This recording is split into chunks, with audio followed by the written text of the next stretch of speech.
Operation सिंदूर समय पाकिस्तान को जेपरी समर्थन करिथिला सेपरी ईरान को मध्य समान समर्थन देइछि चीन। या पछरे सही पुराना कथा रहिछि सार्वभौमत्व सुरक्षा एवं क्षेत्रीय अखंडता।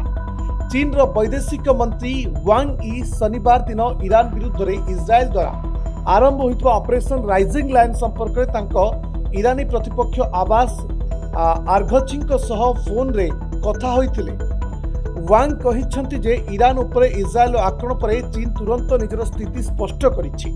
ईरान रो सार्वभौमत्व सुरक्षा और क्षेत्रीय अखंडता उल्लंघन करबा पई चीन स्पष्ट भाव में इस्राएल को निंदा करिछि।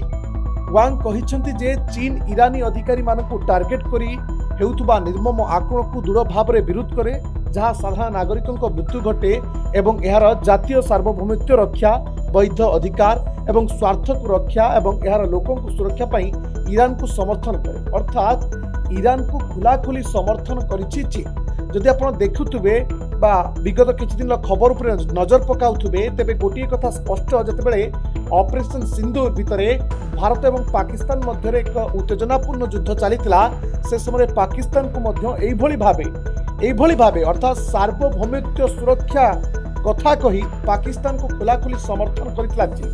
आउ एबे ईरान को मध्य समान कथा कही समर्थन जणाइछि चीन।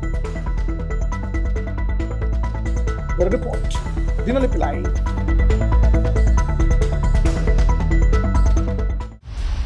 दिनलिपि लाइव को एबे ही लाइक शेयर सब्सक्राइब करंतु।